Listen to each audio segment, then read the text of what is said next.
It's 9:01 and I'm going to be respectful of everyone's time. Let's go ahead and get started. So welcome to the informational session for the 2022 National Center for Healthcare Leadership's Coaching Certification Cohort, brought to you in partnership with the Healthcare Coaching Institute.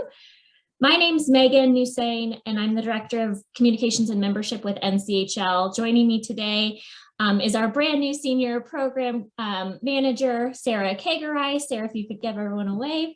And then also my colleagues from the Healthcare Coaching Institute and current students and graduates of the coaching program. So today we hope to provide you with an overview of the program, what you can expect should you choose to enroll, and provide all of you with the opportunity to ask questions. Before I introduce my colleagues, quick housekeeping items. This session is being recorded. There is live transcription as an option should you choose to want captions. Additionally, we'll be posting this recording on our YouTube channel and website shortly after we conclude. Additionally, the deadline to enroll in the cohort is March 11th. You can find everything you need about the program and other offerings of NCHL on our website at nchl.org/coach. So DJ Mitch is I'm going to introduce our colleagues now. So DJ Mitch is a thought leader in the business coaching field, a founding member of the International Coach Federation, and one of the first 25 coaches in the world to earn a Master Certified Coach designation. She was the 6th president of ICF Global, where she developed the template and committees to shape chapter development throughout the world, building a board of directors from around the world and hosting the first conference for coaches outside the US and Switzerland. DJ is also the CEO of Pyramid Resource Group, a 28-year-old award-winning coaching company and founder of the Healthcare Coaching Institute, which launched in 2013. And has now trained hundreds of professional coaches in life sciences organizations. She's grateful for the partnership with NCHL. I appreciate that, DJ. Her team is expanding to include the faculty from those who have graduated the longer version program and offer diverse views and experiences to help change healthcare. One leader, one team, one organization, and one conversation at a time. So I can attest to that with the energy and exuberance of two people, DJ is dedicated to unleash leaders to create vibrant and conscious companies. Her core belief is that coaching has the power to change the global conversation, one leader at a time. DJ created the Team Advantage, the original team coaching program in 1995, and has trained hundreds of coaches throughout the world with a goal of certifying 1,000 team coaches within the next 5 years. So today, DJ has with her students and graduates, like I mentioned, of the NCHL program and HCI. I'll ask Julie to introduce those colleagues, Corey Colton, Julie Robbins, and Robin Lewis Betts. So Julie, it's all yours. Thank you for joining us. Okay, so hi everybody. It's great to be with you today. And I'm gonna introduce with a little finer point our guests today and let them check in with their storytelling about why they came to the program. And then we'll have this become a dialogue as we go throughout the next 45 minutes or so in this information session. So we'd love your questions. If you are with us, please put your questions in the chat. We will be monitoring those as we go along. So first up, I've got Corey Colton, and Corey is a senior leadership coach. He's the director of coaching for Carilion Clinics and will be the Senior Director for Leadership Effectiveness. And I think March 7th is your new date for the new role. And so we're excited that Corey, who is a graduate of both the NCHL program and then the longer version HCI program, a bridge program for his PCC, professional coach credential. So Corey is here, and I just want to give you a nod to Corey, and then I'll introduce Julie Robbins, who is a PhD. She is also Health Services Management and Policy for Ohio State University, Associate Professor for Clinical and MHA, and then a Program Director as well. And she is currently in the Bridge to PCC program. She finished the NCHL program last year in 2021. As did Robin Lewis Betts, who is with the Henry Ford Health System. And Robin is a communication specialist and leadership trainer and educator. and a professional coach. And so welcome you three. I'm so happy to see you all, and it's great to have you here. So I'm going to go through at a high level a little bit about the program, and then I'm going to come back to the three of you and just have you tell your story about what had you enroll in the program, and then what you're gaining from it if you're currently in it, or what it launched you to do in Corey's case. So the first thing I want to point to is that we have been about humanizing healthcare, and the reason that we put a stake in the ground for this end of the business of coaching is that we wrote some white papers for some of the pharmaceutical business and life sciences business in biotech and pharma research many years ago. And in 2013, we trained change agents in an organization that really delivered excellence in an engagement lift from 60% to 90% in a year on a coaching platform we had developed. And that created a lot of buzz in the world of healthcare. And we got a call from Sutter Health Systems on the West Coast, and went out to see them, looked at developing a program for them that would be a credentialing program. At that point, we were doing more corporate work and not open enrollment kind of training. And so as a result of doing that, and then they were going through I guess they were acquiring a lot of clinics and systems, smaller systems throughout Northern California. They had Accenture and McKinsey in, who kind of lopped off the training at that point, and the HR function. And I said, you know what, we're going to do this anyway, because we had assembled a great faculty. I collect great people. We had assembled these amazing people to teach, and we have been growing organically our faculty from those graduates since. So one of the things I want you to focus on if you're looking at programs and comparing programs is that this faculty is stellar. It's made up of master certified coaches.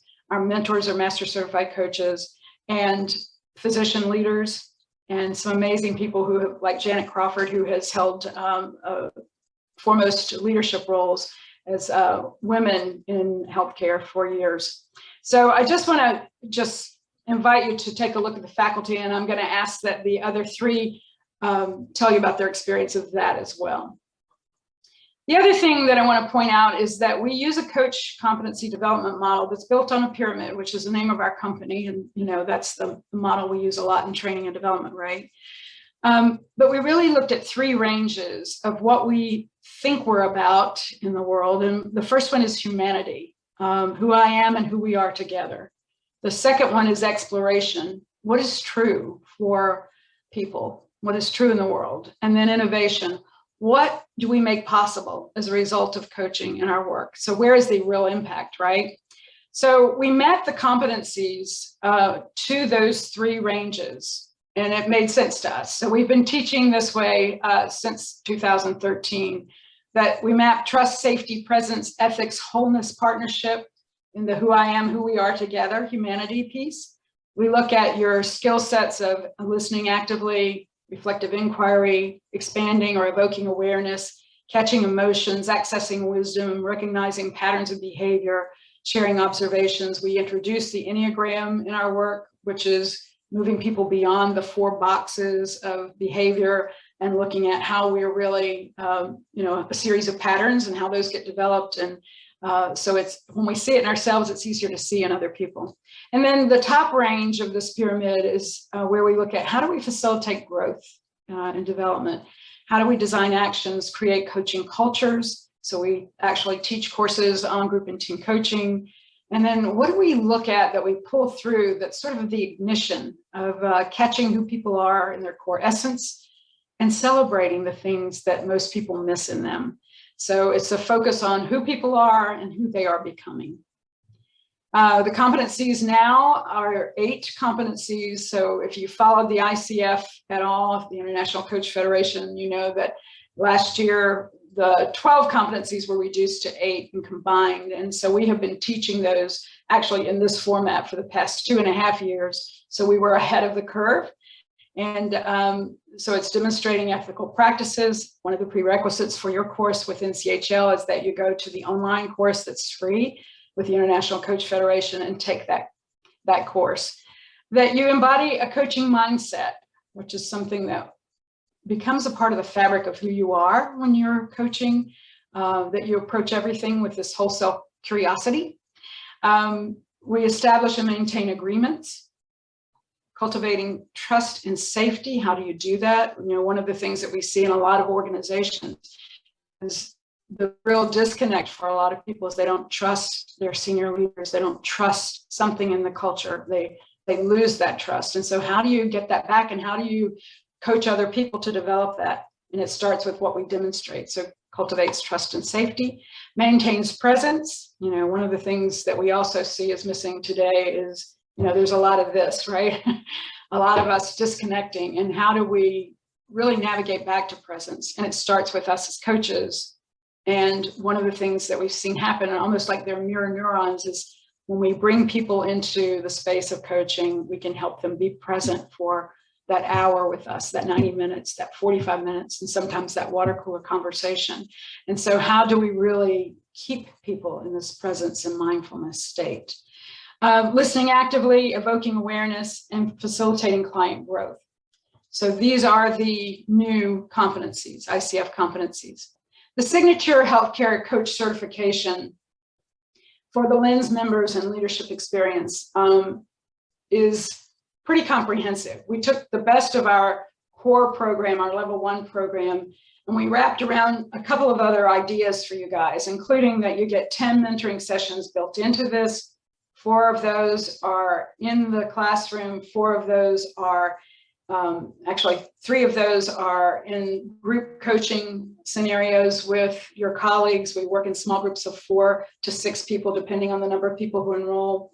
And then there are 3 required individual coach mentoring sessions with the master coach on our team.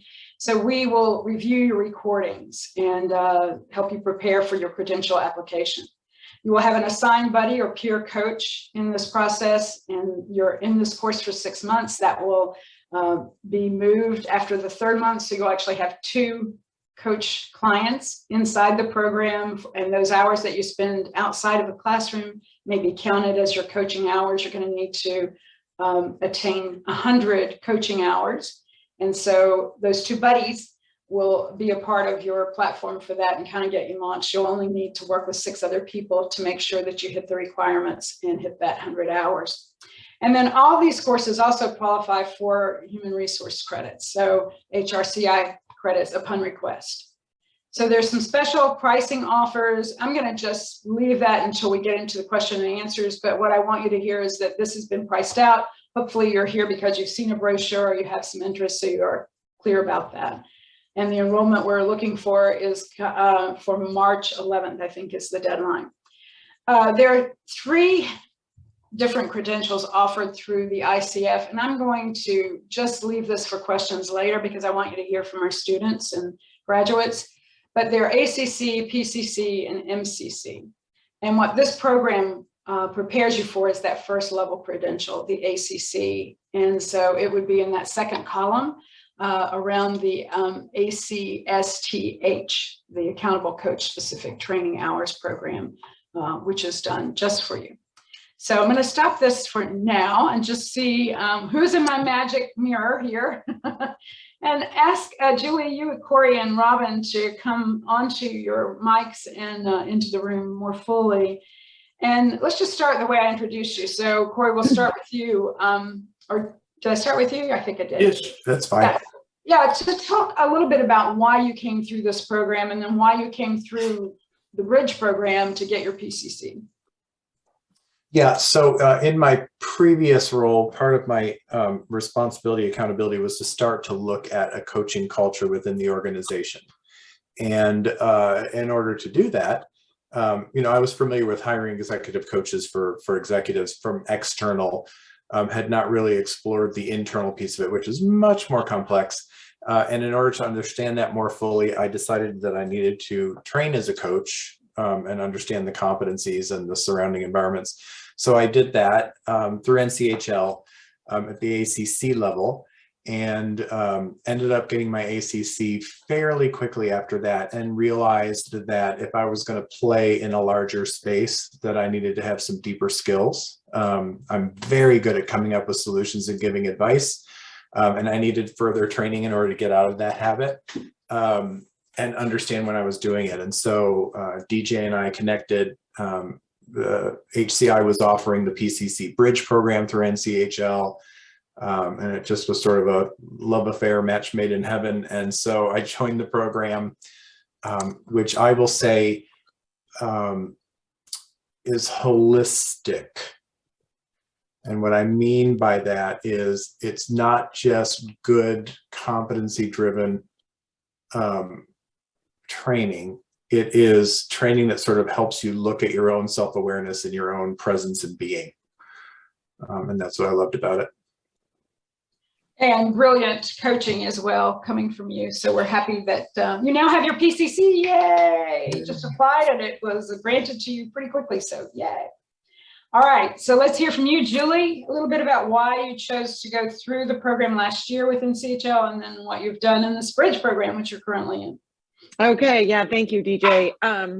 So I had, I sort of saw the flyer that came out, and we're members of a Lens network. And I thought, oh, this would be cool, you know, and I am a professor and a program director for master's students. So I'm not in an environment where I'm really launching a coaching culture, but I am a person that I thought, oh, people come to me for advice and all this. I think like putting a little structure around that. I coach all the time. Learn that that's different. But you know, I just did it because I thought this would be a good thing. You know, I'm developing future leaders, and I thought it would help me be better at that and possibly sort of be better at what people seek me out for. What I found was, one, just going through the process of the program, I learned so much about myself as a leader. I learned so much of working with people, and I gained a ton of clarity on the ways that coaching can enrich how you support leaders in developing, which is my focus, but I'm sure supporting leaders in action. And what really resonated for me as DJ was describing it is that the piece of coaching really becomes sort of part of the fabric of who you are, and some of the skills and competencies that we work in week after week in the coaching class have really helped me in all aspects of my job and all aspects of my life, and to be a better, you know, listening with a little bit more intention, and being just really clear on when I am being a mentor or an advisor, or when I really do have an opportunity to coach somebody for their own, you know, to help them for their own discovery. So it's been tremendous, rewarding in ways that I couldn't have imagined, and made me much better at doing my job. And I'm not really sure where I'll take it, but I have some ideas, and that's part of what I'm working on in the second course. So very cool. Yeah, we'll come back with more questions about that. So Robin has an interesting background, and we met her and fell in love with her with Henry Ford Systems, where we've done some work around Leaders Coach, and she came online for the NCHL program, and now she is in the full PCC Bridge program. So a little bit about why you came to the program. Well, as DJ said, I have, I guess, an interesting background. I came into the world of healthcare in a rather odd way. For most of my working life, I was an actor and primarily worked in theater and taught actors and did acting coaching. And one of my gigs as an actor was working as a simulated patient for medical schools in Chicago, and moved back to Michigan, my hometown, continued doing that there. Several new medical schools opened right around that time, and I was getting older. I said I need a grown-up job with better insurance, and they were hiring someone to direct and run their simulated patient program at one of these new medical schools. So I started working there and working with medical students, really focusing on leveraging communication skills and taking what was recommended as communication skills best practices and saying, you know, how do you make that your own? What's your secret sauce? What makes you doing this unique? And was there for 7 years, and then transitioned into a job as a physician communication consultant with Henry Ford Health. And much like Corey was saying, they wanted to create more of a coaching culture within the healthcare system. And I think the majority of coaches that they had used and have been using were external. And so Henry Ford graciously said, yes, we want to put you through this training so that as you're working with physicians and clinical staff on their communication skills and interactions, you can take this coach approach with them. And much like Julie was saying, I had worked as a teacher, kind of telling people what to do. And I have worked as a consultant, which also often involves telling people what to do, and as a mentor, which kind of tells people what they should do. Coaching is totally different, and yet it's often used interchangeably with those words. It is really about asking great questions. And it's so freeing to not need to have all the answers.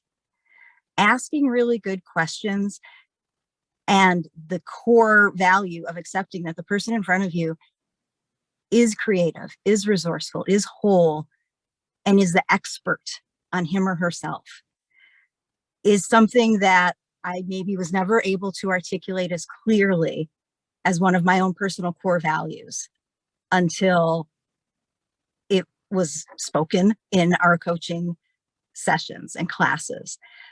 And as both Corey and Julie said, you learn a lot about yourself through this process. And that is really just something I am so passionate about, really helping people see their best selves, be their best selves, and knowing that they have the tools to get there. I'm there to really go along with them on the journey. And it's been so much fun. And while the coaching culture or the drive to create a more formalized program within my healthcare system, thank you, COVID, has kind of stalled, I have used these skills to cultivate clients within other healthcare systems and with other disciplines outside of healthcare. And it's become a really rewarding sort of second job for me that I do in addition to my other job. So yeah, I continued on with the education, and it wasn't paid for by my employer the second time around, because I said, yeah, I want to continue learning. I want to continue growing and becoming the best coach I can be, because I see the reward it is for others, and I know the reward and value it gives me. You raised some interesting things for us to also discuss, and that is, what's been the biggest challenge for you all in switching roles from what you were doing before in leadership development in your organizations and move into the coaching space fully? You're all shaking your head. So Corey, do you have an answer? I probably have several answers. I don't think I've fully shifted out of it. However, I can now switch hats when needed, because I'm in leadership development, leadership effectiveness, and there are times when consulting / advice / wisdom is helpful for some leaders who are looking for skill and wisdom. But I've just recently, in the last month or so, found myself defaulting to curiosity without thinking about it first. And so I was like, oh, I'm doing it. And I found it mostly in interviewing people, when somebody will say something like, I just don't want to feel X anymore. And I'm like, well, tell me a little bit about what it would feel to not feel X, and I'm like, oh, that was a coaching question. So it takes time. We've all become experts in our field because of our knowledge and our experience. And so moving out of the expert space and into the unknowing and the reflection it's a journey. Yeah, it is.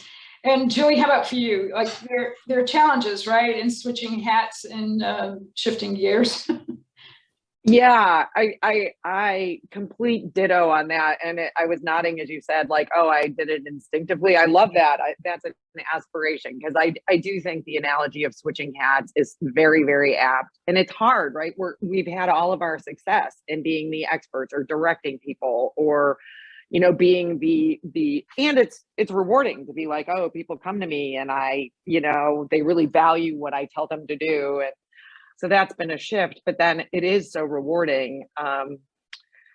Like, I have I'll just give you a very quick example. I had a student who was sort of having trouble at her job, and I'd heard from the job. And anyway, she came to me And I think old pre-coach Julie would have wanted to drop the hammer and tell her to like straighten up and fly right.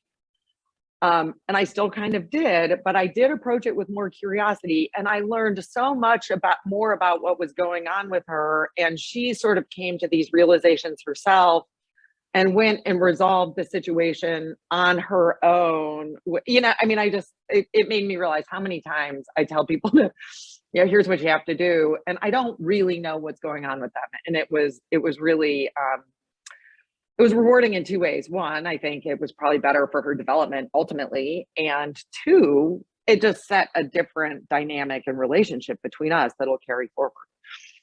Yeah. Because I am in a director role with her. Right. I imagine a lot of people who are listening to this are thinking about coming through or in roles that are similar to yours, right? Robin, how about for you? Challenge. And you are on mute. You're on mute. So take us. Yeah. That was my first challenge for today, is not getting off mute. Boy, what do they say? Pressure makes diamonds.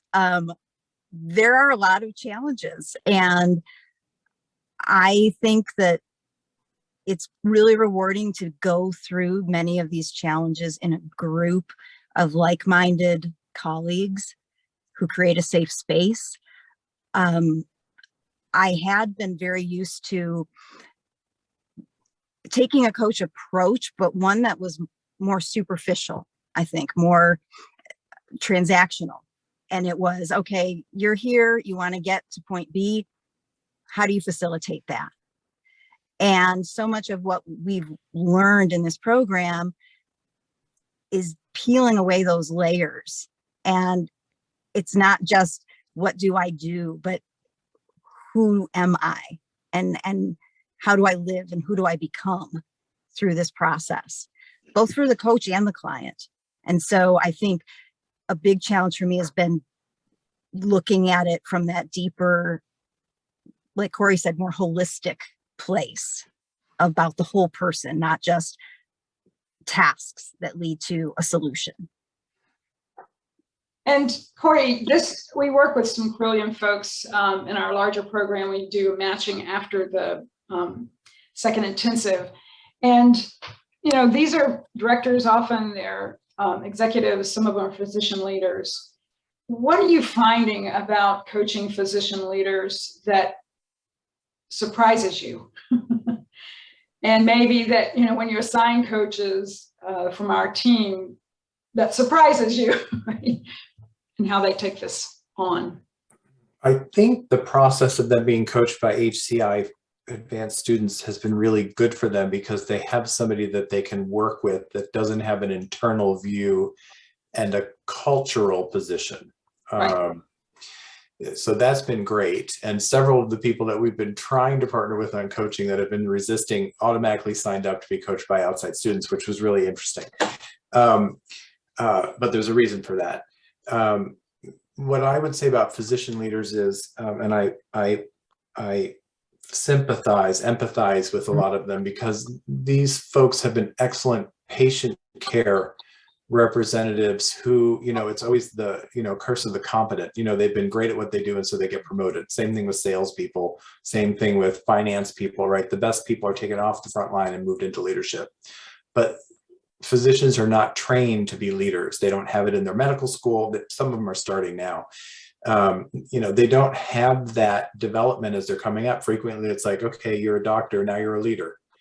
I had to go through supervisor, frontline manager, middle manager, senior manager, director, and learn through the school of hard knocks. So they're just thrown into the wolves, trying to interact with colleagues who were previously their peers, trying to be collegial while also holding accountability.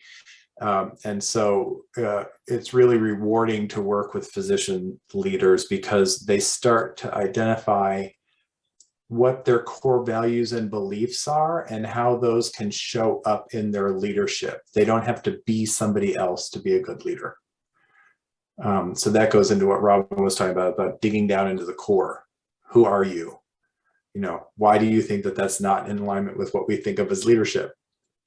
So that's been the surprising thing, is really working with people who can really look inside and find out what their core values are. Nice. No, thank you. Yeah. So Julie, how about for you? Yeah. Surprise.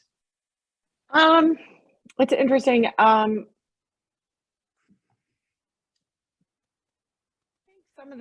of the surprise has been a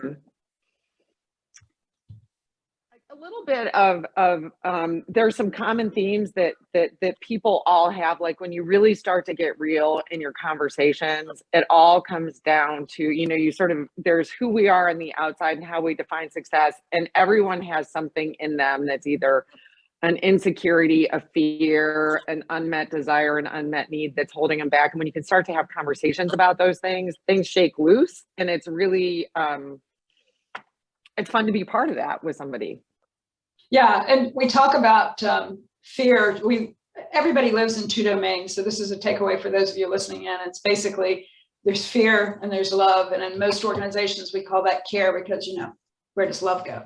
But really fear and love, and everything trails back to one of those two domains. And so, Robin, I know that this has been true for you. You bumped into some of the, when you're coaching people, some of the fears, even for yourself, right? And some of the classes and stuff. So anything you want to say about that, about what it's like to coach people to shift from the things that they fear into a place where they are committed or care more? Yeah, I have seen, we kind of attract, I guess, what we need in the world many times. And I've had several clients who, similar to what Corey was saying, are in these leadership roles that maybe they felt they didn't have the training or preparation for.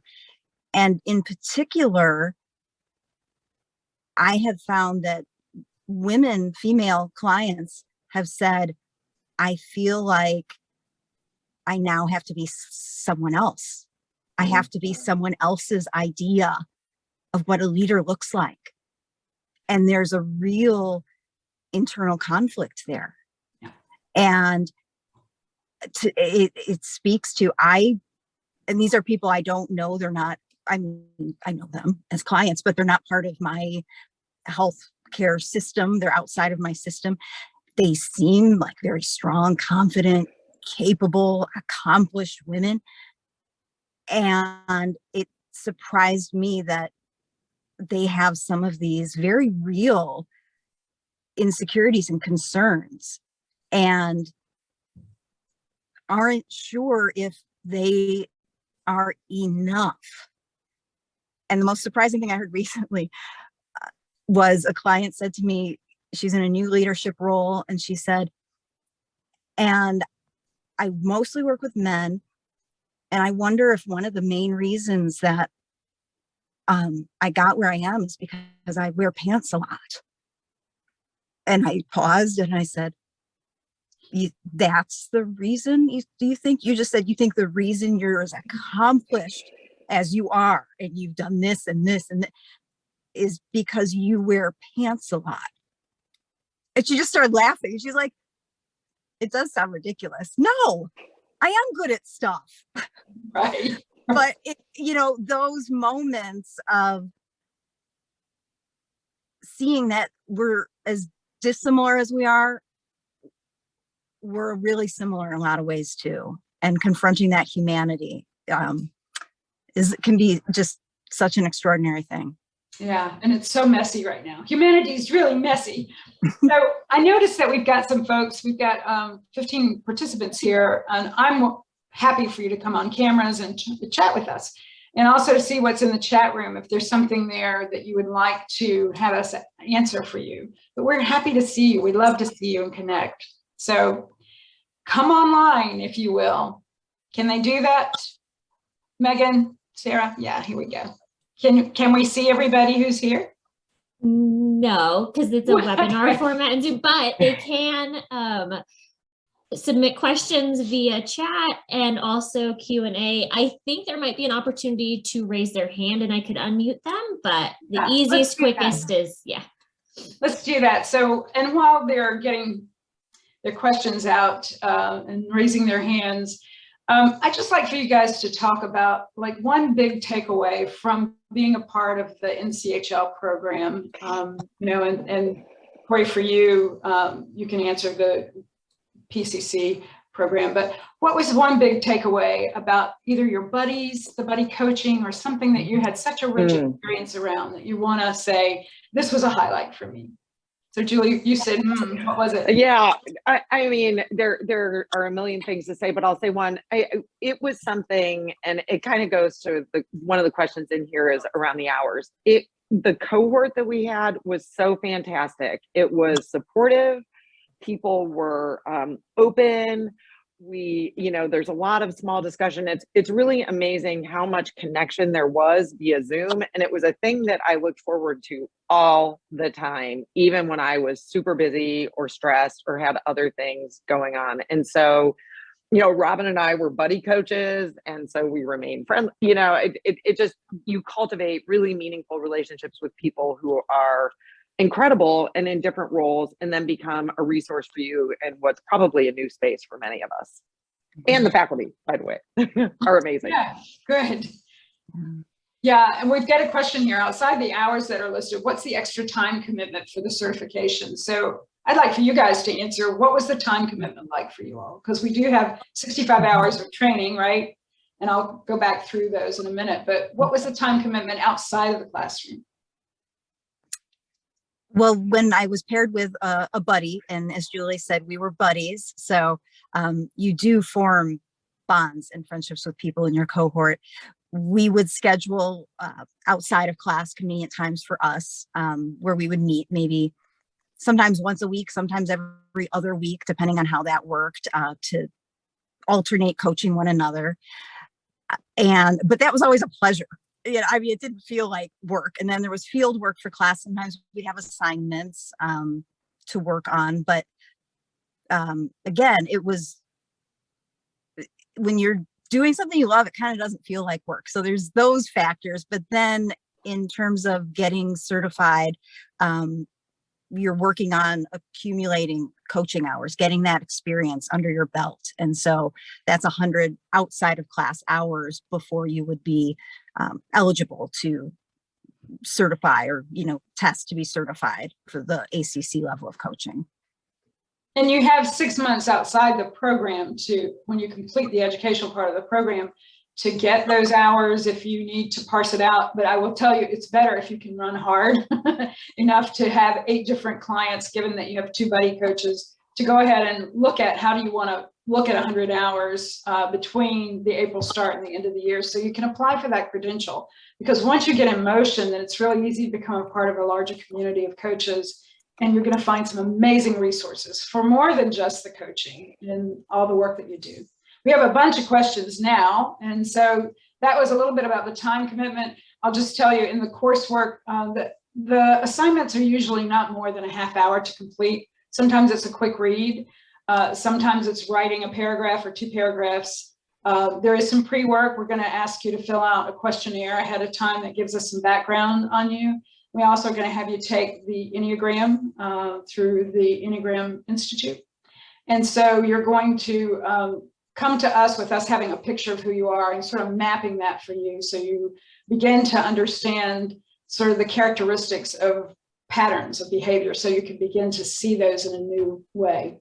So we've got a bunch of questions. I don't know that I can read them, but if you would, Megan, if you or Sarah would capture them, because I've seen them fly by, but I don't have them all in front of me. So what question looks most relevant to this conversation?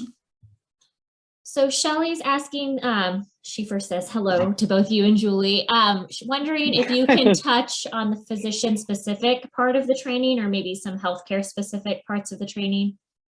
Yeah, so the container for this is healthcare. The community is healthcare. The cohort is built from healthcare colleagues, where this is the common focus. The core skill development is really coaching skills. But we have teachers like Dr. Mark Grenewald, who's also a part of the NCHL community and speaks for you all in other places. But Mark is sort of our lead physician coach, and his classes are heart-based and take you into the physician's world. We do, in the NCHL program, we do some work, particularly in the third intensive, around the physician leaders and leaders in transition, which you guys have done a deeper dive on in this past Saturday even. And Julie, you coached in that one. So anything you want to say about what the experience is like, sort of the toggling between the core skills and the physician leaders? Yeah, it's interesting. I think there's sort of some of the things we said before of people are people, but the environment is so unique, and we do sort of ground ourselves or HCI really grounds us in, what are the unique challenges in healthcare? What are the unique challenges for providers? I actually coached an administrator on Saturday, so that was a little easier, but like I'm working with we got paired with a physician as part of our, coaching assignment in the PCC. And if you're used to working with leaders in general, I just see it as a tremendous opportunity to help physicians develop as leaders. And I think Corey really touched on this. It's like they haven't necessarily had formal education, or they're trying to transition into that role. So it's been great. And I feel like the HCI group just does such a nice job of kind of balancing that, of giving us the context, kind of helping raise the issues, helping us think about what's unique, but then also really applying what's a very core set of skills for people, and recognizing that those clients, coachees, are really people. I don't know if that helps, but. Yeah, it does. They're people first. And then the environment is really interesting for everybody to kind of wrap their head around. And a lot of these leaders are submitting budgets. They're in budget meetings right after they say, oh my God, we've just lost 3 people to COVID this week, right? So with the COVID pandemic in the past 2 years, the things that we've seen happen, I've had, just in my personal coaching, I've had several leaders, when I've said, how are you? Simply put their head on the desk and not be able to lift it for a few minutes, coming to that coaching session as a place of just retreat, to take, catch their breath. And it has been, I've had a visceral response and reaction to the world that you all live in healthcare, and the importance of our work now. The impact is huge, one conversation at a time. It's huge. And it is keeping some people employed in healthcare, because the Great Resignation hasn't just been about tech workers. It's been in a big part, how do our nurses stay engaged? How do we keep the engagement, not just the scores, but the engagement of people who matter, who have trained, who have answered a calling in place, and keep them thriving at a time that is unlike any other in history. And so all of that, the monumental task that they have of just being there every day, has been online. We've had emergency room directors. We currently have 9 physician leaders, professors. We have CEOs in this current cohort for the PCC program, who are looking to get better with people. So it's really, all of this physician leader work has called out all the leaders around them. It's had everybody go, whatever they're having, I need to do that too. And so the CEOs are coming online in a bigger way than I expected. So that makeup has also given us, and maybe you all know in the lens work here, but it's really given everybody sort of a rich view of what's possible. So there's one other question that I've seen come in. So healthcare is a very tough arena to cultivate operational change. Would this lend to being able to cultivate change at the faculty executive level as being a lower on the totem pole if you will be by being a coach, but not really being a coach, if you will? I need to be able to build my confidence so anyone higher has trust in what I'm saying. Yeah, Corey, I bet you want to answer that one. Yeah, I do. I've been chomping at the bit for this one. So here's what I will say is, in healthcare, it's less about the flash and the look and how you look, like in other areas like sales or financial management and other companies like that. It's more about doing the work. And I think in healthcare, more than any other industry, people get recognized for doing the work. Now, a corollary to that is, and I've come up knowing several times what the right thing to do was for the organization and not being in a position to actually make that happen. And I found that the most powerful person in the room, no matter the title, is the person who can ask the best question. And so a coach approach, and this has been a hard lesson for me, a coach approach is actually the thing that moves the needle.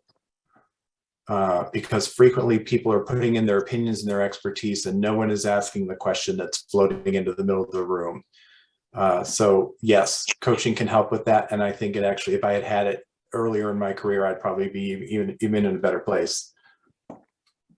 Yeah, and I would just say this about the totem pole piece of it, being a student of those things, is that you can level set in a hurry with what Corey just said, with asking the right question, but being genuinely interested in other people, caring, being the person that just says, I noticed you did something in this meeting I'm curious about, just outside the meeting. There are a lot of places that you can go to really be of value. There are water cooler conversations you can have. And one of the things we look at in the program is there's a continuum of how to have these conversations from, just you got 3 minutes, what do you do? Or you've got 2 hours, what do you do, right? So how do you become effective regardless of the title? And that's a great question. So thank you for putting that in the chat. There are others in here too. So who else has questions and what do you see happening here? Do you see physicians who go through this program having unique challenges in adopting the coaching mindset? Not any more than anybody else. Did you all have a unique challenges adopting a coaching mindset? What was the biggest shift for you all other than advising? But the leaders, physician leaders, where they're paid to be experts and paid to be perfect, right? That's what we see, is they can't afford not to be, right? And they know that the safety, they know that the triple aim is going to be there at the end of the day. So how have you seen this addressed? Physicians, as colleagues, what are you seeing?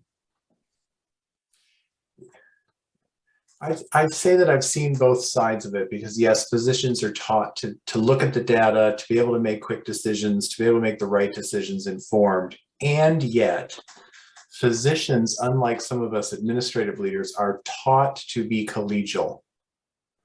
And so I think there's a double-edged sword there, where in some cases the physicians have an easier time shifting in to the coaching mindset because of their stance on consultation. Especially in critical areas like surgery and transplant and cardiovascular, where they have to bring in all the different consulting teams for those. I probably had a harder time than a lot of physicians in shifting to the curious mindset. And my first shift was actually to leading questions, which I realized were not really questions. So I see it. Yeah. And Corey, I also think what we've seen is that it's easier for them to move into heart space, right? So we're teaching to 3 different centers. You have the instinctive, which you've got your heart and your thinking center. And so the Enneagram helps us really pull that through and to look at where your questions come from, et cetera. So one of the things that we've seen, not only physician leaders who are in the course, but when you're coaching physician leaders to just ask them questions from a heart space, brings out a sort of a mirror neuron kind of interaction. They want to connect with you that way. And so it's dropping from one center into the next center into the next center, so that you're becoming more courageous with the people that you coach, and it's permission granting for them to stay in heart space or encourage the instinctive center, the gut, when they need to. And that's liberating. It's freeing them up to be more integrated and whole, which is what coaching is designed to do. So let's look one more question, and then we're kind of out of time. I'm not seeing any other questions. Did you guys Okay. get any individually? Okay, it looks like we only have 4 people. So I would just say, let's wrap this up. And how can they learn more, Megan, if they're interested? So those who are listening to the recording, what would you want them to take away from this? Yeah, absolutely. So As mentioned on the beginning of the slide, if you want to learn more or enroll in the cohort, you can go to nchl.org/coach. There's a button there that you can enroll, or if you needed to re-listen to this session or had any other questions, you can reach out directly to either DJ or myself. I can be reached at mnusain@nchl.org. It's also, there's a button on our website. And other than that, we need a minimum of 12 enrollees for this session to get started. So we're looking for some additional enrollees by March 11th. So I look forward to seeing all of you in the future. And thank you so much for joining us today. Thank you all. And very much big thank you to Robin, Corey, and Julie. Appreciate you coming online and filling out the picture here. Thank you all. Thanks. Bye. Bye. Thank you. Bye.